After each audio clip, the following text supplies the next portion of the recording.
इस वक्त हमारे साथ बातचीत के लिए मौजूद हैं पवन सिंह चौहान, सीतापुर से एमएलसी हैं। आपका बहुत बहुत स्वागत है सर हमारे चैनल पर। धन्यवाद। सर, आपका जो राजनीतिक करियर है वहाँ तक आप कितने संघर्षों से गुजरे हैं और कैसे पहुँचे हैं? सभी को नमस्कार।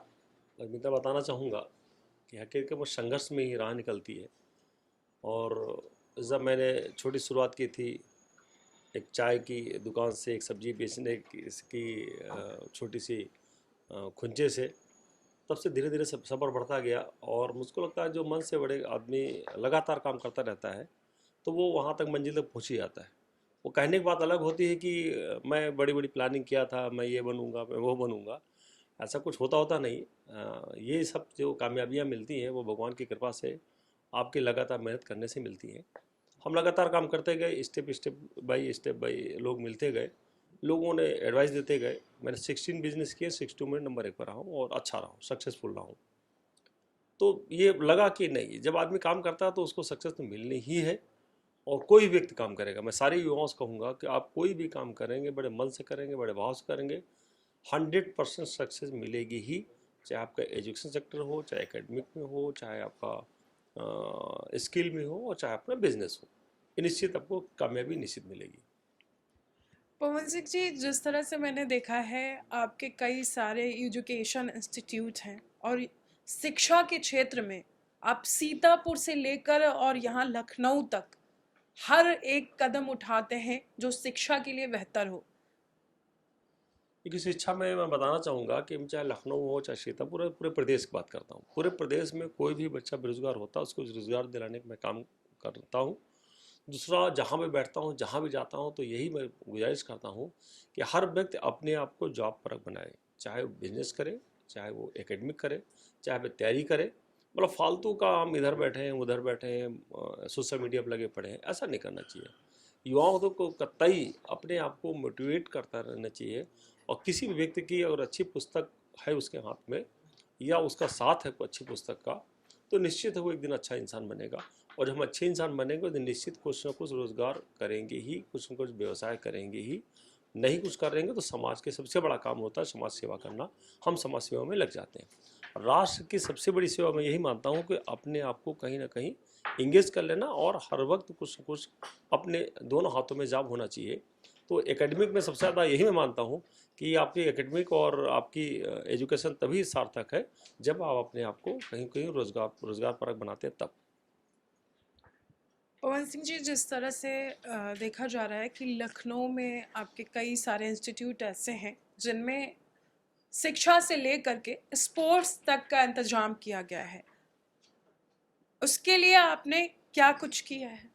अभी मैंने SR international and sports academy डाली है। तो मुझको लगता है कि एक क्रिकेट ग्राउंड भी है, कई पिचें हमारे पास हैं क्रिकेट की हैं, प्रैक्टिस पिच भी हमारे पास बहुत सारी हैं, फुटबॉल भी ग्राउंड है, और स्विमिंग पूल भी है।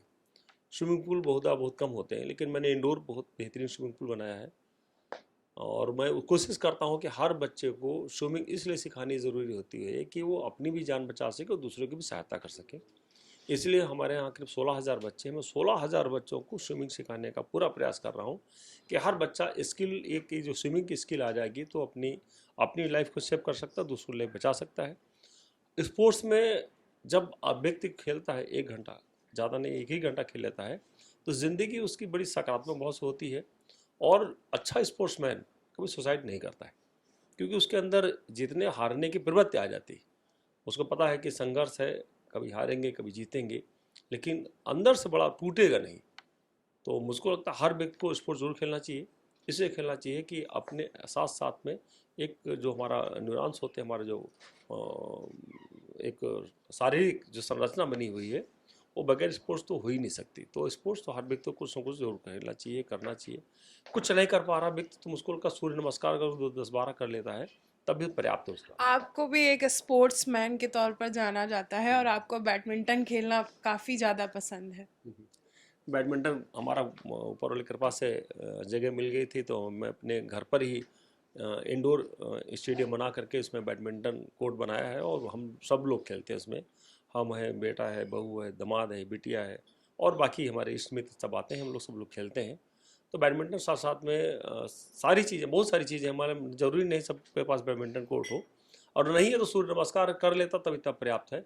और कुछ ना कुछ नहीं कर पाता, योगा प्राणायाम जो भी उसके पास है, दिन भर में 10 से 15 मिनट, 20 मिनट, 25 मिनट की जो भी आपको टाइम मिलता है, चाहे शाम को मिले चाहे सुबह मिले, दोनों टाइम पर खाली पेट जरूर हमको कुछ ना कुछ योगा प्राणायाम या सूर्य नमस्कार या कोई गेम्स खेलना चाहिए।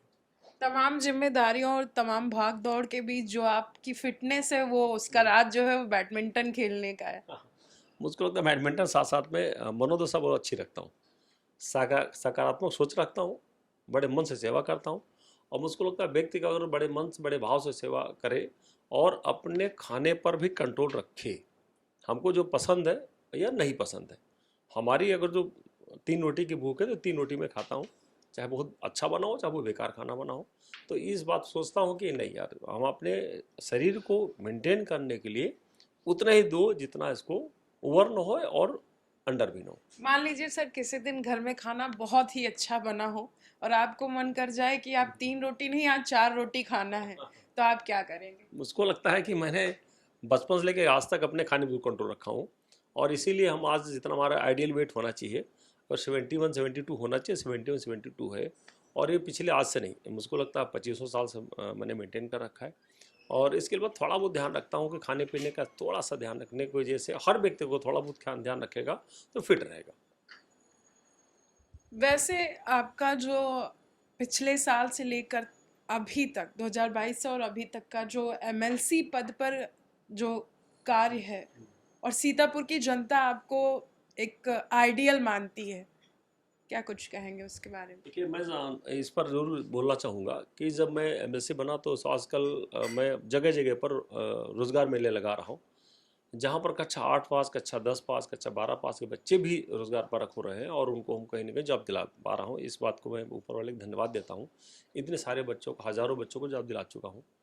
दूसरा, अभी बहुत सारे तालाब में खुदवा रहा हूँ, नदी का संशोधन करवा रहा हूँ। एक कटना नदी है, उसको पुनर्जीवित करने में पूरी सहभागिता रही है, लगातार हम उसमें लगे रहे और पुनर्जीवित हो भी गई है।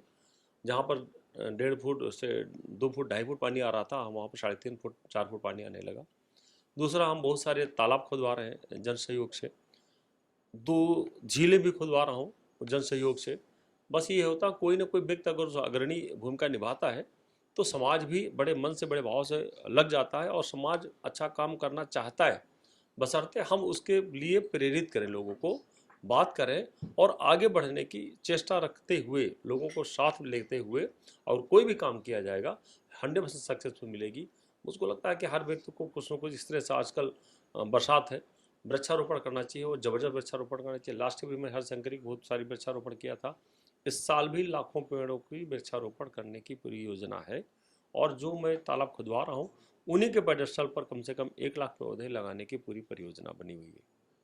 पवन जी, अभी 2 दिन, लगभग 2 दिन पहले विधानसभा में एक किसानों के लिए नीति पारित की गई, तो आप अपने क्षेत्र में, सीतापुर क्षेत्र में, उस नीति को किस तरह से लागू करवाएंगे?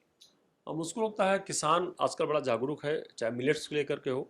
हम लोग मिलेट्स को लेकर के बड़ा काम कर रहे हैं और किसानों को मुफ्त उसमें बीज भी मिल रहा है। और अभी बहुत सारी बैरिकेटिंग की जा रही है, बहुत सारी सिंचाई विभाग के द्वारा जिसकी मेड़ कटान हो जाती है उसकी मेड़बंदी भी कराने की योजना है। बहुत सारे किसानों के लिए, चाहे हमारी नलकूप की बोरिंग को लेकर के हो, वो भी हमको बड़ा सपोर्ट मिल रहा है। और सबसे बड़ा वही, और भी माननीय योगी जी ने कर दिया, हमारे माननीय मुख्यमंत्री जी ने, कि देसी गायों पर एक बेहतरीन ऑफर दिया है, बेहतरीन एक छूट और सपोर्ट किया सरकार के द्वारा। लगभग 40,000 रुपये तक, एक गाय पर 40,000 रुपये तक सरकार सपोर्ट करेगी। इससे मुझको लगता है कि अब हर गांव में, हर घर में लगभग अब गाय लोग पालने की प्रवृत्ति में आएंगे। जो छुट्टा जानवर की बड़ी समस्या थी वो भी इसकी वजह से समाप्त होगी। एक यही वजह थी जो छुट्टा जानवर की, इसी वजह से विपक्ष लगातार योगी सरकार पर हमलावर रहा है, तो अब उसका भी समाधान योगी सरकार ने कर दिया है। तो आपको क्या लगता है, आने वाले 2024 में विपक्ष के पास क्या मुद्दा बचा है उत्तर प्रदेश से? अब विपक्ष कोई भी काम हम लोग अच्छा करेंगे तो उसको बुराई करेगा ही। तो उसको तो मुद्दा विहीन है, और जब मुद्दा विहीन होता है तो धर्म को लेकर के और छोटी छोटी जो कोई घटनाएं घट जाती हैं, अप्रत्याशित घटनाएं घट जाती हैं, यह प्रकृति है, घटनाएं घटती रहती हैं, जो उस घटना को लेकर के वो अपना उजागर करता रहता है। ये जो प्रकृति से हम लोग कोई मतलब उस पर कंट्रोल नहीं कर सकता। तो अब उनके पास कोई नहीं मुद्दा बचेगा, किसी धर्म को लेकर के, किसी जात को लेकर के, किसी झगड़े को लेकर के, किसी इत्तेफाकन जब कोई एक्सीडेंट हो जाता है उसको लेकर के, या कुछ नहीं मिलेगा। तो अभी प्रकृति का कभी कहीं कहीं किसी जगह पर कोई कहर होता है, उसको लेकर के उसको उजागर करने की कोशिश करते हैं। लेकिन विपक्ष बिल्कुल कुछ उसको पर बचा नहीं है, कोई न मुद्दा वहीं विपक्ष होने की वजह से, और कोई नीति भी उनकी नहीं, न नीति है, ना उनकी कोई एक बड़ी प्लानिंग है। इस वजह से विपक्ष बिखरा बिखरा नज़र आ रहा है। रोज़ बैठाते हैं फिर भी बिखर जाते हैं, और सबके महत्वाकांक्षी योजनाएं हैं, महत्वाकांक्षी भावनाएं हैं, इसलिए विपक्ष एक हो भी नहीं पाएगा। और होने के बाद भी अभी भी मजबूरी में एक होने की कोशिश करते हैं, बाद में बिखर जाएगा। अभी आपने देखा होगा सपा से बहुत सारे जो नामचीन नेता हैं, या हमारे राजभर जी हों, चाहे हमारे और बहुत सारे नेता हमारे पार्टी की तरफ रुख कर लिए हैं। मुझको लगता है कि अभी देखिएगा चौंकाने वाली कई खबरें आएंगी, और बहुत लेकिन सारे समाजवादी पार्टी का तो कहना है कि जो राजभर हैं और दारा सिंह है, ये तो कभी समाजवादी पार्टी के नेता रहे ही नहीं है। देखिए होता क्या है कि जब हमारा अपना होता तो अपना बोल देते हैं, जब नहीं होता तो अपना नहीं है। तो अभी अभी तो बहुत सारे लोग निकलने वाले हैं ना, जब निकलेंगे तो उनके बारे में क्या बोलेंगे, यही बोलेंगे हमारा था ही नहीं।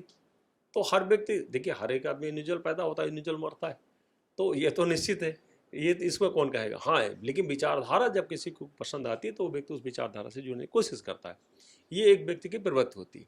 तो मुझको लगता है कि अब हमारी विचारधारा को लोगों ने बहुत पर जांचा परखा। अब बहुत सारे और सारे बड़े बड़े नेता, नामचीन नेता हमारी पार्टी की तरफ रुख कर चुके हैं। वो अलग की बात है कि हमारी पार्टी उनको कब लेती, कैसे लेती, ये अलग की बात है। पवन जी, 2024 के लिए समाजवादी पार्टी की तरफ से एक नारा दिया गया है, 80 हराओ और भाजपा हटाओ। तो आपको लगता है जिस तरह से एमएलसी चुनाव के दौरान भी समाजवादी पार्टी कह रही थी कि एमएलसी का जो चुनाव है वो समाजवादी पार्टी के प्रत्याशी ही जीतेंगे, तो आपको लगता है कि इस बार जो लोकसभा का चुनाव होगा उसमें 80 सीटें समाजवादी पार्टी को मिलेंगी? देखिए हमको बड़ा अजीब सा लगता है, जब इसके पहले जो विधानसभा इलेक्शन हुआ तो 403 अपन 403। अब ये तो हमको विपक्ष को कभी भी सोचना चाहिए कि 403 अपन 403 कैसे हो सकती है, ठीक है ना, वो भी विधानसभा में थे। तो उनके जो बयान है वो खुद ही अपने आप में विरोधाभासी होते हैं, घेर लेते हैं खुद घेर को लेते हैं, बयान। खुद ही बयान लेते हैं। उनको ऐसा, हमारे राष्ट्रीय नेता हैं, ऐसे बयानों से बचना चाहिए उनको।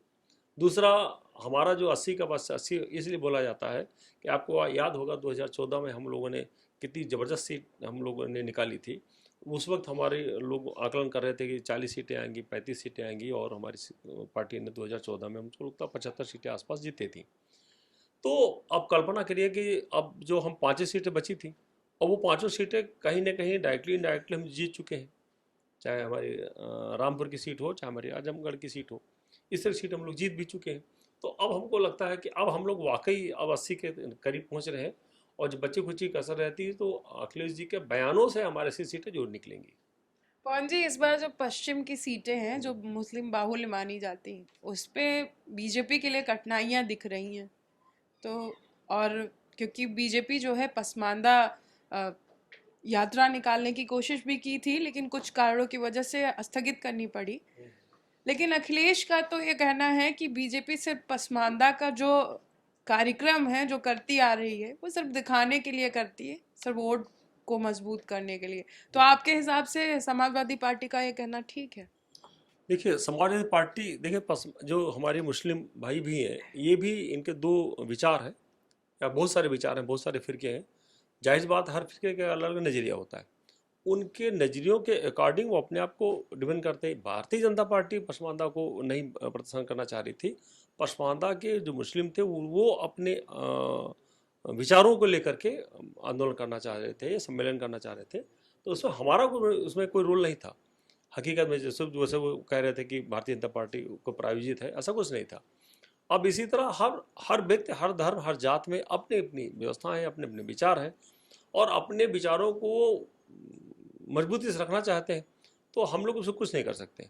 तो ऐसा नहीं कि उन्होंने कहा कि मैंने रुक गया, या पसमानदा के रुक गया, या विपक्ष वालों ने कहा तब इसलिए इस पर कोई एक मुद्दा है। ये मुद्दा तो है ही नहीं।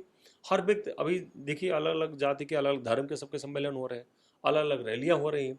तो आगे भी होती रहेंगी। असदुद्दीन ओवैसी भी लगातार हमलावर रहते हैं बीजेपी पे और कहते हैं कि मुसलमानों अब जाग जाओ। तो आपको लगता है कि इस 2024 में जो 29 सीटें हैं मुस्लिम बाहुल्य मानी जाती हैं, तो क्या वहाँ के जो मुस्लिम समुदाय के लोग हैं वो बीजेपी का साथ देंगे या नहीं, या असदुद्दीन का कहना मानेंगे?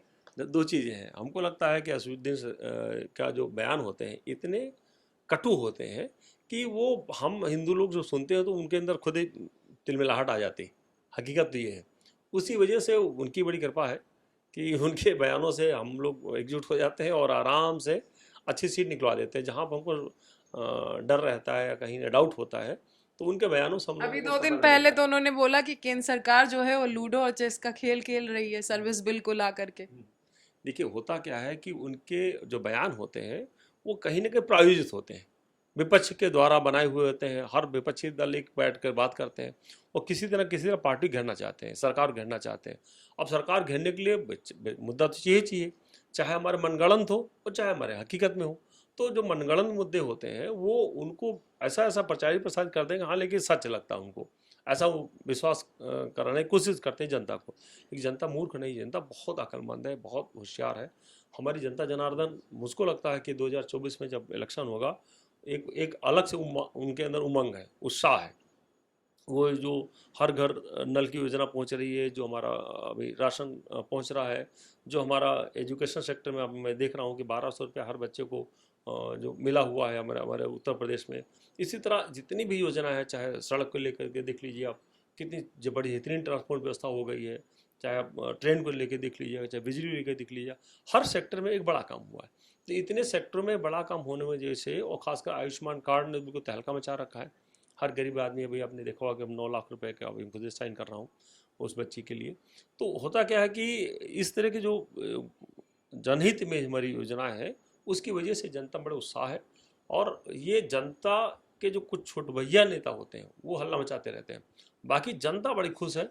और वो आपने देखा भी होगा, चाहे भी हमारा जो नगर पालिका के इलेक्शन हुए, जो नगर निगम इलेक्शन हुए, अब नगर निगम के इलेक्शन में आप, मुझको लगता है पहली बार है जो सुपड़ा साफ हो गया, जी। क्लीन स्वीप हुआ।